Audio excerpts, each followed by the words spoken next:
She was possessed by a goddess, then killed her family. When the goddess chooses you, she doesn't ask permission. She just comes inside. There are places in the world where gods do not sit quietly in temples, where the divine is not gentle, not distant, not holy in the way we understand holiness. In these places, the gods still enter the body, still ride the living, still speak through flesh and teeth and blood. In parts of rural India, among sun-scorched fields and shadowed banyan groves, there are stories whispered behind veils and closed doors. Stories of women touched by the divine, women who speak in tongues not their own, who dance with their eyes rolled white, limbs flung in ecstatic abandon, voices rising in songs no one taught them. Some say it is a gift, others say it is a curse with no cure. This is not the polished mythology of scripture. This is the living folklore. It changes shape. It survives by moving from body to body, and sometimes it does not leave. Tonight, we follow the story of one such woman. Her name has nearly been forgotten, but the screams echo still. Part 1. The village called Devip. They say the village of Devipia was blessed, tucked between rice fields and slow winding rivers in the foothills of eastern India. It was a quiet place. Birds nested in clay roofs. The scent of cardamom and smoke drifted from kitchen fires. And every spring, the villagers held a festival for the goddess Kalima, the Dark Mother, the slayer of demons, the protector, and sometimes the destroyer. It was during one of these festivals, decades ago, that the possession first occurred. Her name was Malati. She was 17, and she was never meant to be seen. Malati was a third daughter, considered unlucky by birth. She rarely spoke above a murmur. Her hair was always tied tight. Her shadow was long and easily missed. She moved like someone trying not to wake something sleeping inside the earth. But during the puja, when drums pounded like heartbeats and the air thickened with incense, Malati stepped into the circle meant for the priestess. No one knew why. No one told her to. She walked barefoot into the sacred ring, eyes wide but unflash. The moment her foot touched the soil, the fires flickered, the sky dimmed, and a wind swept in that carried no scent, only silence. She began to spin. It was not graceful. It was not practiced. It was wrong. Her limbs jerked like puppet strings, pulled too hard. Her mouth moved without sound, then without meaning, and then with something else. Words came ancient, guttural, primal words. Only the temple elders claimed to recognize. They said it was Sanskrit, but older, something more feral than holy.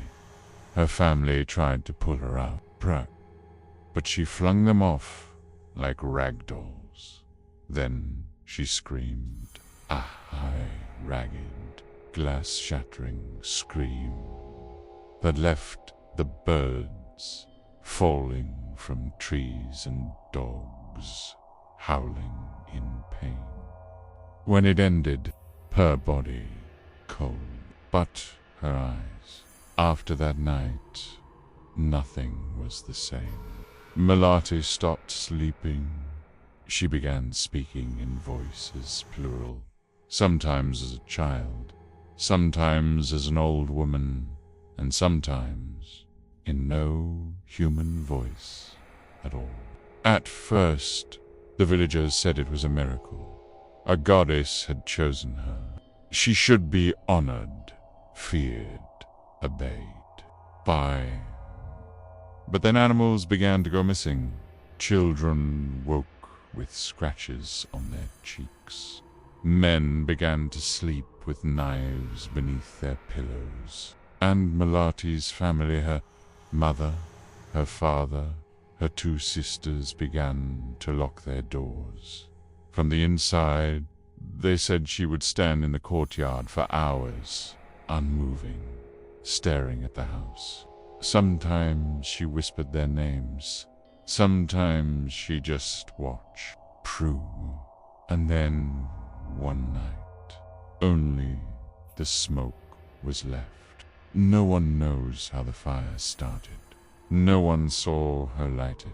But they found her standing in the ashes, barefoot and untouched, her sorry black with soot, her face expressionless.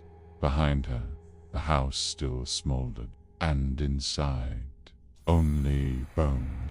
The villagers said she must have been protected by the goddess. Others said the goddess was never there at all. The temple was closed that year, the puja cancelled, and Malati.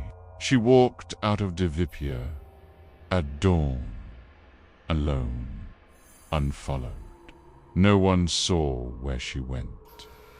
But every so often, a girl in another village begins to speak in tongues, and the birds stop singing. Part 2. The silent years for nearly a decade after the Divipia fire.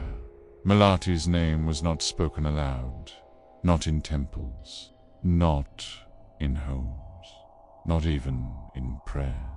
The elders said the air around her story was too thin, that something still clung to it, something unfinished. You could feel it in your throat when you said her name, like a hair caught on the back of your tongue. But folklore does not die. It only migrates. A report surfaced 7 years later in a neighboring district B, a smaller village this time. Naraharapa, a girl, had disappeared from her wedding.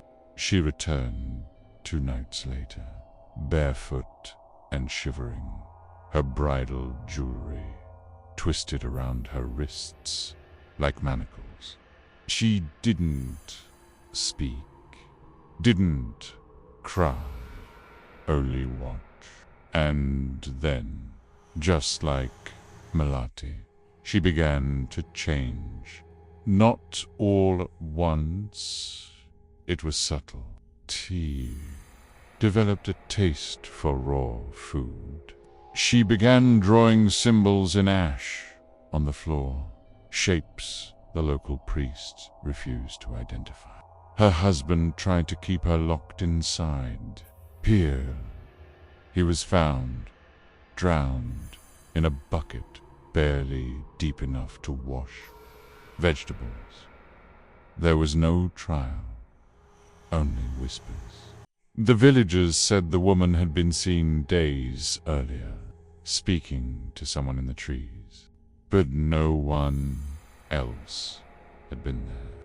Some swear the figure she was speaking to wore a sari chart at the edge, a detail no one could explain, since the bride's family claimed she hadn't left the house in weeks. When the woman vanished for good, some said Malati had come to collect her. Others said something had merely moved through her, like a gust of wind through dry grass. There's a term for this. It's not exorcism. It's not psychosis. It's called Shukti in ancient Vedic texts. It refers to the descent of divine energy into a human body, not gently, not peaceably, like a flood breaking a dam. Sudden, violent, total. In most stories it's temporary. A possession during festivals, a trance state, privat, a ceremonial dance. But there are outliers.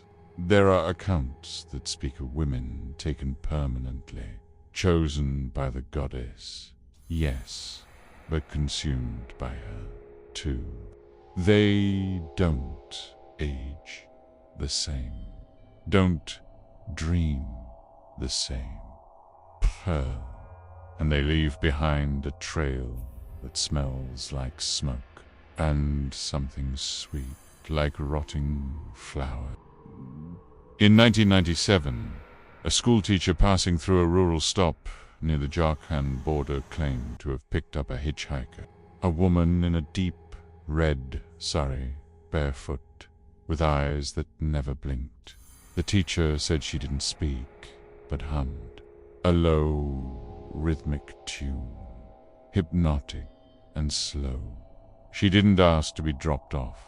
She simply tapped the window once when the road passed by an abandoned temple. The teacher watched her walk toward it without turning back. Inside that temple, years later, archaeologists found something buried beneath the floor.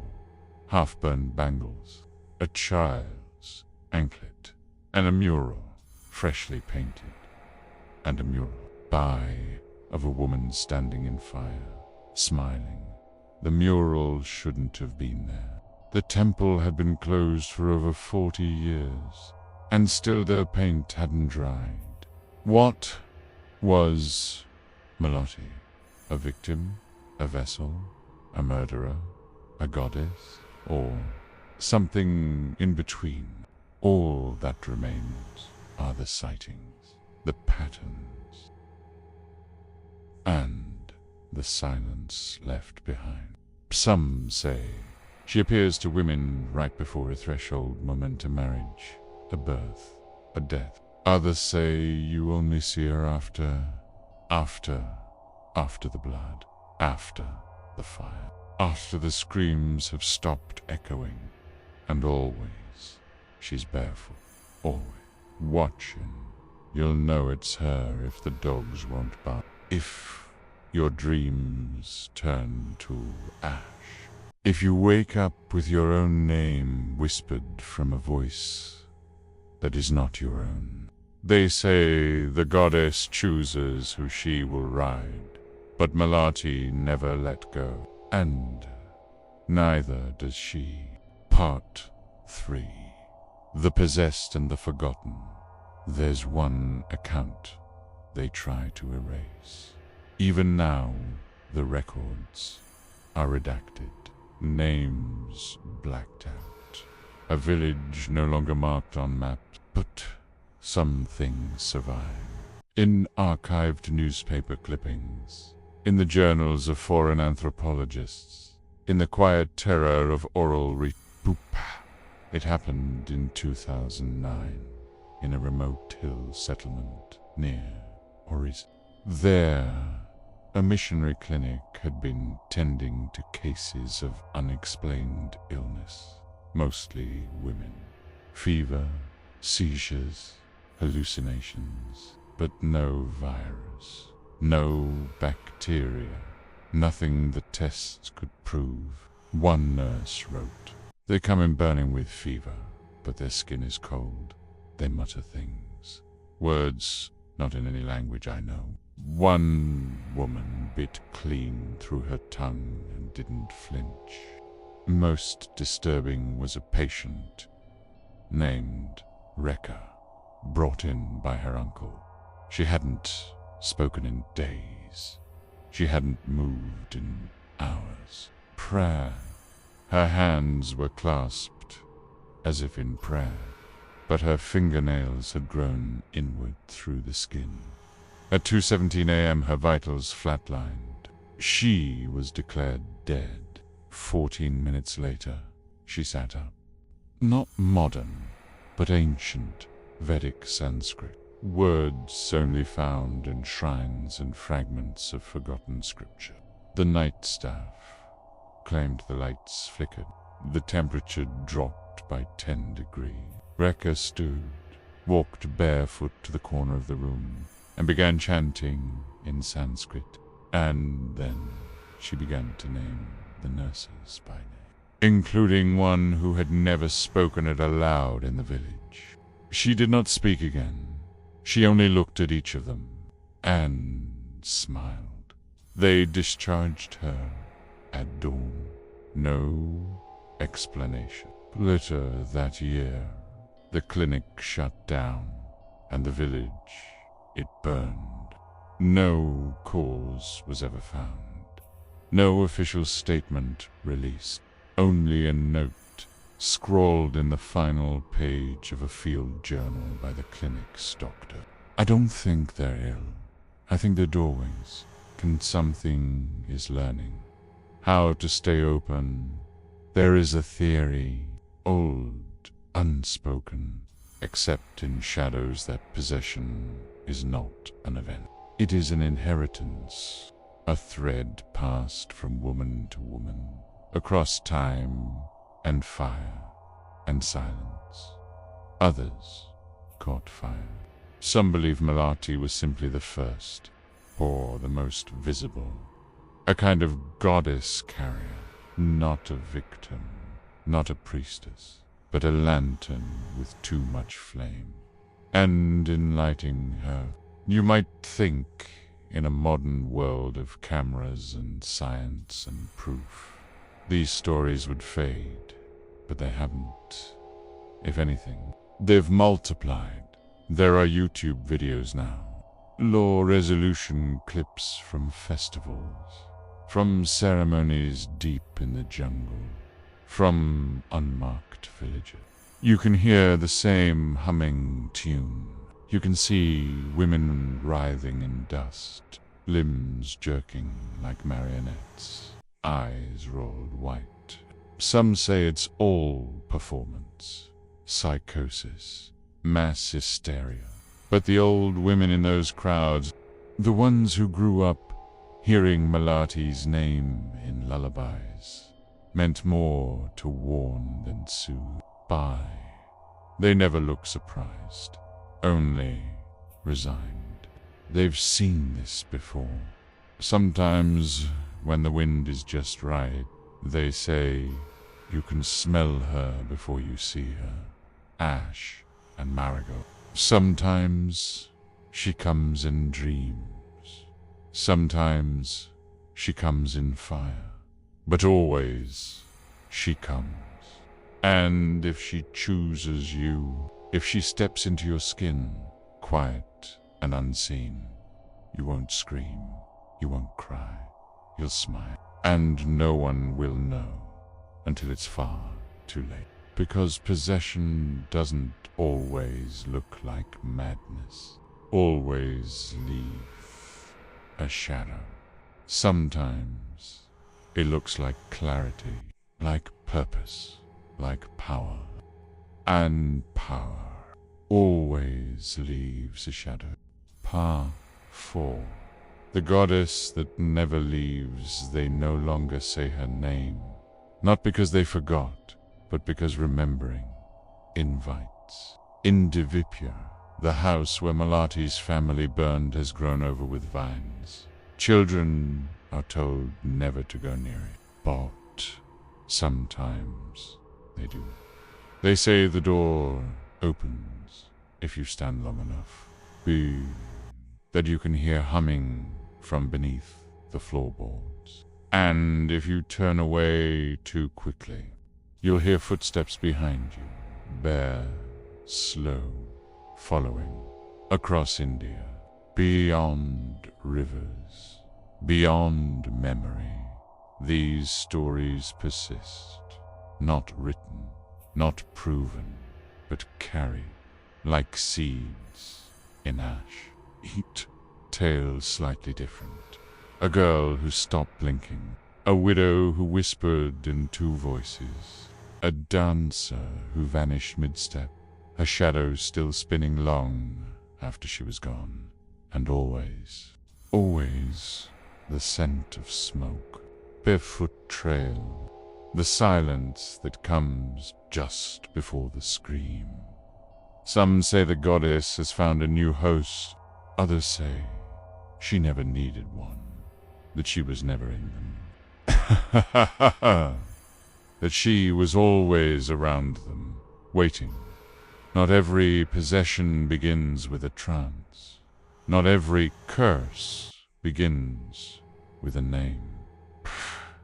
Sometimes it begins with a story, and now you've heard hers.